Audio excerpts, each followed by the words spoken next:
V9 న్యూస్కి స్వాగతం. ఇప్పుడు హెడ్లైన్స్.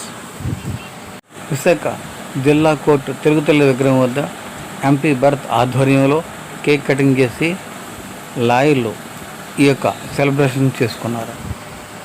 సీఎం రెండవ సంతకం ల్యాండ్ యాక్ట్ రద్దు చేయడంతో ఆంధ్ర ప్రజలు ఆనందోత్సవాలతో లీగల్ సెల్ సెక్రటరీ టీడీపీ ఇక్కడ ఈ కార్యక్రమం చేస్తున్న న్యాయవాదులు, అలాగే తెలుగుదేశం పార్టీ, జనసేన, బీజేపీ మొత్తం కూటమి అడ్వకేట్ అంతా కలిసి ఏ చట్టాన్ని అయితే రద్దు చేస్తారని చంద్రబాబు గారు చెప్పారో ఆ చట్టాన్ని రద్దు చేయడానికి ఆయన సంతకం పెట్టిన శుభ సందర్భంలో ఆ ఆనందాన్ని మేము అందరూ కలిసి పంచుకుంటూ మేము ఈ ల్యాండ్ టైటిల్ యాక్ట్ని రద్దు చేసేందుకు మేమందరూ కూడా ఇక్కడ కేక్ కట్ చేసి దానికి ముఖ్య అతిథులుగా మన ఎంపీ గారు భరత్ గారిని, అలాగే గండి బాబు గారిని పిలవడం జరిగింది. అయితే మా న్యాయవాదులందరూ కూడా 81 రోజులు కోర్టును బహిష్కరించి అదేవిధంగా అవి టెంట్లు వేసి 81 రోజులు ఇక్కడ రిలే నిరాశ చేయడం జరిగింది. దాని ఫలితంగా వచ్చే ప్రభుత్వం కూడా అప్పుడు చంద్రబాబు మాట ఇచ్చారు, నేను వచ్చిన తర్వాత కంపల్సరీ ల్యాండ్ టైటిల్ రద్దు చేస్తామని. ఆ రద్దు చేస్తామని చెప్పిన విధంగానే ఆయన రాగానే రెండో సంతకం పెట్టి ఆ ల్యాండ్ టైటిల్ రద్దు చేయడం జరిగింది. ఈ రద్దు చేయడం వల్ల సామాన్య ప్రజలకు అయితే, వ్యవసాయదారులకు అయితే, మొత్తం మీద రాష్ట్రంలో ప్రతి భూమి ఉన్నటువంటి ప్రతి ఒక్క వ్యక్తికి కూడా లబ్ధి పొందుతారు.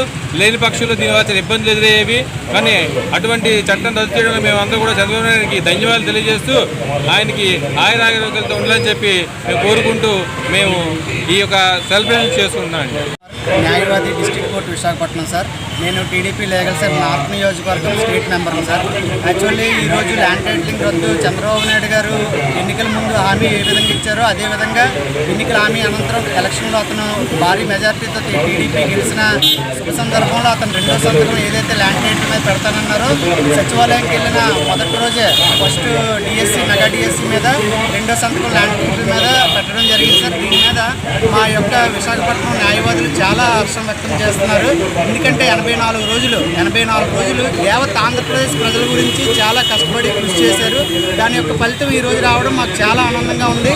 విశాఖపట్నంలో ఉన్నటువంటి ఎమ్మెల్యేలందరినీ, గంటా గారిని, వెలగపూడి బాబు గారిని, గండి బాబుజీ గారిని, మన పల్లా శ్రీనివాస్ గారిని, ఎంపీ భర్త గారిని ఇన్వైట్ చేసి ఈ సందర్భాల్లో ఈ యొక్క పార్టిసిపెంట్ తెలుసుకొని వాళ్ళు కూడా ఈ వైసీపీ గవర్నమెంట్ని పూర్తిగా పక్కన పెట్టడం జరిగింది సార్. టీడీపీ ఈ సందర్భంగా చంద్రబాబు నాయుడు గారి కృతజ్ఞతలు తెలుపుకుంటూ Visakha parliamentary TDP legal cell vice ప్రెసిడెంట్గా చేస్తున్నాను. అయితే గత ప్రభుత్వంలో వైఎస్ జగన్మోహన్ రెడ్డి తీసుకొచ్చినటువంటి అక్రమ చట్టం, అంటే ప్రజలకి నష్టం కలిగించేటట్టు తీసుకొచ్చినటువంటి ల్యాండ్ టైటిలింగ్ యాక్ట్ని రద్దు చేయమని చెప్పి న్యాయవాదులు విశేషమైన కార్యక్రమాలు చేయడం జరిగింది. ప్రజల్లోకి చర్చకెళ్తూ ప్రజల్లో కూడా అవేర్నెస్ కల్పించడం జరిగింది.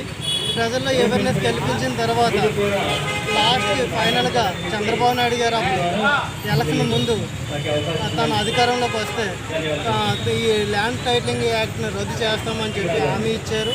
హామీ ఇచ్చిన ప్రకారంగా జూన్ 12వ తారీఖున ప్రమాణ స్వీకారం రోజు రెండో సంతకం పెట్టడం జరిగింది. అదేవిధంగా మా న్యాయస్థానాలన్నీ ఈరోజే రీఓపెనింగ్ అండి. సివిల్ కోర్టులన్నీ రీఓపెనింగ్ ఈరోజే. అందువల్ల ఈరోజు మేము ఈ ఏదైతే ల్యాండ్ టైటిలింగ్ యాక్ట్ని రద్దు చేశారో రద్దు చేసిన సందర్భంగా మేము న్యాయవాదులు అందరం కలిపి తెలియ